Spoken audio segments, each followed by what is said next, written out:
안녕하십니까, 철순의 책방입니다. 네, 이번 시간에 여러분들에게 소개해드릴 책은 박용상 지음의 테드, 미래를 보는 눈이라는 책입니다.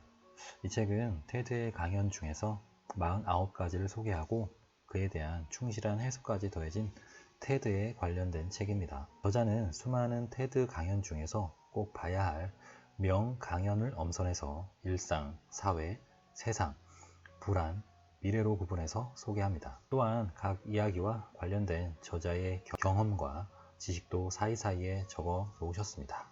네, 책 소개에 앞서 지은이 박용사님을 먼저 소개시켜 드리면 카이스트 테크노 경영대학원에서 경영공학 박사학위를 취득했다고 되어 있습니다. 한국전자통신연구원을 거쳐 현재 포스코 경영연구원 수석연구원으로 근무하고 있다고 합니다. 국내외 경영 분야 저널에 다수의 논문을 발표했고 한양대학교와 포항공과대학교를 겸임 교수로 재직했다고 되어 있습니다. 경영학 이론과 비즈니스 현실 간의 불일치와 그 간극을 좁히는 방법에 관심을 갖고 중앙일보에 2013년부터 17년까지 신사업의 숨은 함정 시네마 게임 이론 테드 플러스 시리즈를 연재했다고 되어 있습니다. 또한 신사업과 신기술 전략 분야에서 신사업 성공을 막는 7가지 바이러스, 왜 좋은 기술이 실패하는가, 저성장 시대의 맥가이버형 기술 개발, R&D의 진화, 이제는 XND 시대 등의 이슈 리포트를 발표했다고 적혀 있습니다. 네, 저는 이 책 중에서 한 4가지 정도 초반에 나와 있는 저에게는 좀 유익했던 그런 테드의 내용을 여러분들한테 소개해 드리도록 하겠습니다. 네, 먼저 첫 번째 제가 읽어드릴 부분은 페이지 31페이지, 제목은 당당한 파워 포즈가 파워를 낳는다 라는 제목입니다. 힘있고 당당한 파워 포즈를 2분만 해보자. 뇌에서 출발해 온몸으로 퍼지는 비상한 기운을 느낄 수 있다. 경험으로 안다. 여자는 약하지만 엄마는 강하다. 바람 불면 날아갈 것 같은 하늘하늘한 체구의 여성도 결혼해서 아이를 낳으면 놀랍게 변한다. 모성애와 생활력이 융합되면서 정신력뿐만 아니라 육체적으로도 원더우먼이 된다. 웬만한 가구 하나 옮기는 건 일도 아니다. 청소할 때마다 그 무거운 소파를 번쩍번쩍 든다. 마음이 몸을 지배하는 것이다. 몇 해 전 연말에 골치 아픈 프로젝트를 맡은 적이 있었다. 크리스마스에 이어 1월 1일 신정까지 반납하면서 포항에서 동료들과 일에만 매달렸다. 다행히 최종 보고를 무사히 마치고 서울 사무실로 돌아오는데 이상한 일을 경험했다. 몸이 으슬으슬 떨린다 싶더니 갑자기 몸살 기운이 도는 게 아닌가. 우연의 일치인지 다른 동료들도 갑작스레 보통과 어지러움증을 호소했다. 아마도 일순간 긴장이 풀려 그런 것이려나 싶었다. 그런데 그때 포항에 있는 관계자에게 연락이 왔다. 최종 보고회에 불참했던 몇몇 이사들을 모시고 다시 보고를 해야 하니 가던 길을 돌려 즉시 포항으로 내려와 달라는 것이었다. 가뜩이나 컨디션도 안 좋은데 설상가상이었다. 여기서부터가 미스터리다. 고객의 요청에 난감했던 기분도 잠시 우리의 몸과 마음이 다시 초연하게 반응하기 시작했다. 몸살, 복통, 어지럼증은 온데간데 없어지고 언제 그랬냐는 듯이 힘이 솟으면서 일 모드로 돌아올 수 있었다. 신체 언어로 자기 자신과 소통한다. 인간의 정신력은 참으로 신묘하다. 영화 어벤져스에 나오는 초능력자도 아닌데 마음먹기에 따라 몸의 상태가 변한다. 그런데 그 반대는 어떨까? 몸이 마음을 지배할 수도 있을까? 하버드 경영대학원에서 사회심리학을 연구하는 에이미 커디 교수는 자신있게 그렇다라고 외친다. 더욱이 단순히 자세를 바꾸는 간단한 행동만으로도 힘없이 축 처진 사람들을 원기왕성하게 만들 수 있다고 한다. 슈퍼맨 흉내만 내도 진짜 슈퍼맨이 될 수 있다는 것일까? 그녀의 흥미진진한 이야기를 들어보자. 신체 언어, 즉 비언어적 행동도 분명 일종의 언어이며 소통의 도구다. 우리는 상대방의 바디랭귀지를 보고 그 사람의 능력이나 태도를 판단한다. 이런 판단은 누구를 고용할지, 승진시킬지, 혹은 데이트 신청을 할지 말지 등에도 큰 영향을 미친다. 의사와 환자가 대화를 나누는 장면을 음성 없이 30초만 보면 그가 좋은 의사인지 아닌지, 혹은 문제가 생겼을 때 환자와 마찰을 빚어 고소를 당하게 될지 아닐지를 어느 정도 예측할 수 있다고 한다. 대통령이나 국회의원 후보자들의 얼굴 표정을 단 1초만 보고 내린 판단만으로도 당선 여부를 70% 가까이 예측할 수 있다는 연구 결과도 있다. 더 놀라운 사실은 바디 랭귀지가 나에 대한 다른 사람들의 인식뿐만 아니라 나 자신의 인식까지도 바꾼다는 것이다.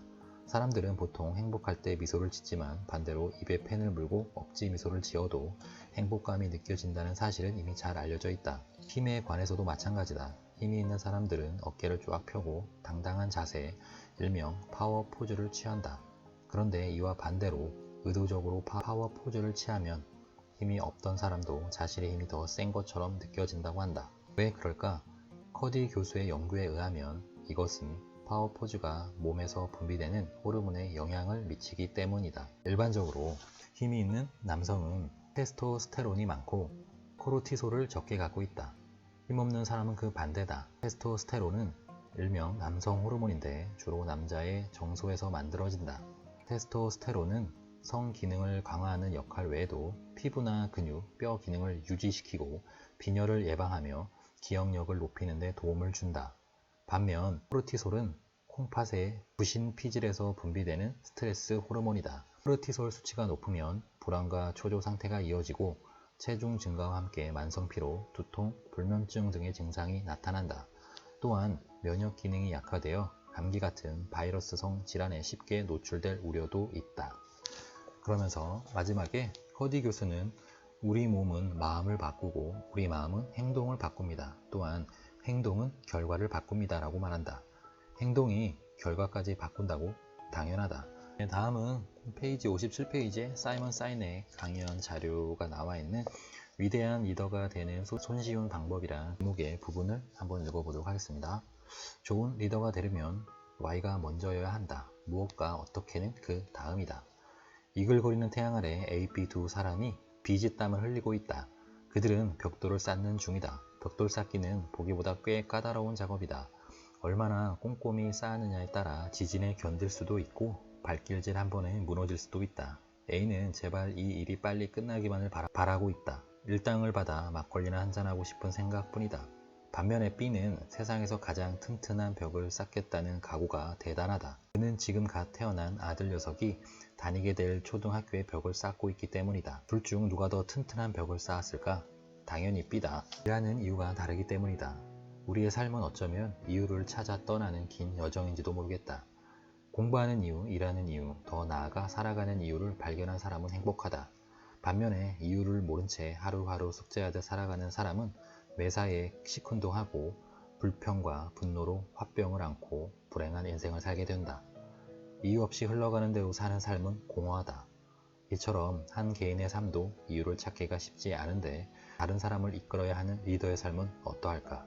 우리 주변에는 극소수의 존경받는 리더와 대다수의 실망스러운 리더가 존재한다. 남의 이야기가 아니다. 누구나 지위가 높건 낮건, 조직이 크건 작건, 리더의 역할을 맡아야 할 때가 있다. 과연 우리는 괜찮은 리더인가? 아무도 작정하고 실망스러운 리더가 되고 싶은 사람은 없다. 그렇다면 어떻게 해야 모두에게 존경받는 리더가 될 수 있을까? 미국의 리더십 연구가인 사이먼 사이넥이 말하는 위대한 리더들의 공통점을 알아보자. 제목, 이유 있는 삶이 행복하다. 강연 내용입니다. 산업화 초기 한국인들에게 근면성실은 곧 애국이자 애족이었다. 이는 매우 강력하면서도 자발적인 이유로 작용했다. 하지만 지금은 왜 새벽부터 출근해야 하는지, 왜 야근을 밥 먹듯이 해야 하는지, 왜 악착같이 경쟁해야 하는지에 대해 아무도 뚜렷한 이유를 제시하지 못한다. 남들도 다 그렇게 하니까, 뒤처지면 안 되니까, 왠지 그래야 할 것 같으니까. 그건 이유가 아니라 변명이다. 명분, 신념, 믿음을 가진 리더들은 그 이유를 알고 있는 사람들이다. 사이넥은 구성원들에게 왜 일을 해야 하는지에 대한 답을 주는 리더가 진정한 리더라고 설명한다. 그가 2011년 발간한 책 나는 왜 이 일을 하는가를 보면 왜, 즉 이유가 행동을 좌우한다고 되어 있다. 그 많은 컴퓨터 회사들 중에서 왜 애플만 광팬들을 거느리고 있을까? 그 많은 인권 운동가들 중에서 왜 우리는 마틴 루터 킹 목사만 기억할까? 그 많은 비행기 발명가들 중에서 왜 학벌도 짧고 인기도 없던 라이트 형제만 성공할 수 있었을까? 공통점은 이들이 모두 같은 방식으로 생각했고 행동했으며 소통했다는 데 있다. 대부분의 사람들처럼 무엇이나 어떻게 집착하는 대신 그들은 왜를 먼저 고민했다. 네, 그러면서 비행기를 개발한 라이트 형제의 일화가 적혀 있습니다. 계속해서 왜? 라는 질문에 답해야 진정한 리더. 출퇴근 러시아워 지하철에서 숨을 참고 손을 가지런히 한 채 이리저리 떠밀리다 보면 문득 나는 누굴까? 여긴 어딜까? 하는 존재론적 회의가 든다. 어느 시인의 말처럼 왜 사냐고 묻거든 그저 웃지요다. 한 번뿐인 삶인데 사는 이유, 일하는 이유, 뛰는 이유를 일일이 찾아야 한다. 사춘기에 짧게 끝낼 고민이 아니다. 기업도 그렇다. 마케팅의 목표는 당신의 제품을 파는 것을 넘어 당신의 믿음을 파는 것이어야 한다. 고용의 목표는 단지 일할 사람을 뽑는 것이 아니라 당신의 믿음과 신념을 공유할 수 있는 동지를 구하는 것이어야 한다. 자녀 교육도 그렇다. 공부에 넌더리가 난 아이들에게 무슨 말을 해야 할까? 못 배운 부모의 한을 풀어달라고, 늙어서 뼈저리게 후회할 거라고, 좋은 대학에 가면 어깨에 힘주고 다닐 수 있다고, 이런 정도의 협박과 회유에 넘어올 아이들이 아니다. 윽박지르고 회유해봤자 소용없다. 이럴 때 방법은 딱 하나다. 제발 공부하지 말라고 도시락을 싸들고 다니며 말려도 아득바득 공부하도록 동기부여가 되어야 한다.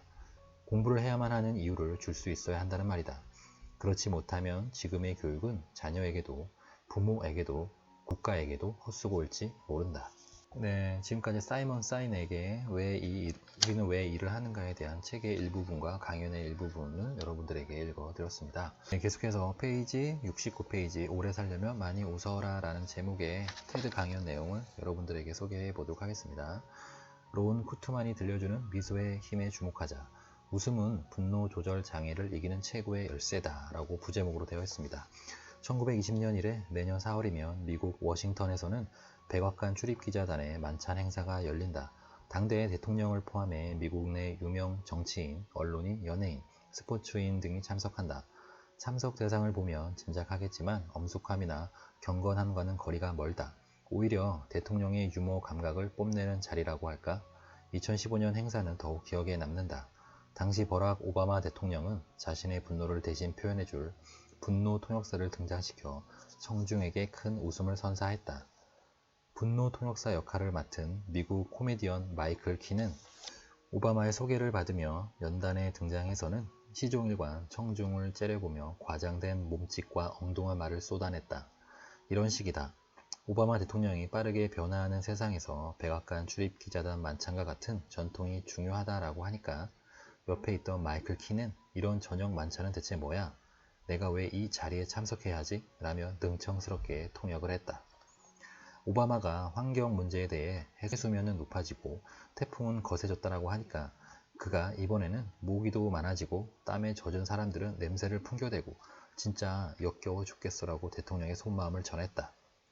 마이클 키의 황당한 통역도 대단하지만 끝까지 점잖게 연설을 이어가는 오바마 대통령의 연기력도 오스카상감이다. 오바마는 2014년 만찬에서는 푸틴이 노벨상 후보라고요? 노벨상 그거 아무에게나 주는 거니까 라고 말해 청중을 뒤집은 적도 있다. 네, 이러면서 만찬 얘기를 계속 하다가요. 네, 분노 조절 장애에 빠진 한국, 저희 한국에 대한 얘기가 있어서 잠시 읽어보도록 하겠습니다. 론은 고등학교 졸업 앨범에 실린 학생들의 얼굴 표정과 30년 후 그들의 삶의 질 사이에 연관 관계를 밝히는 좀 뜬금없는 연구를 했다. 결과는 믿기 어려웠다. 졸업 앨범에서 미소를 짓고 있느냐의 여부가 미래의 결혼 생활과 건강, 행복에 결정적으로 작용했기 때문이다.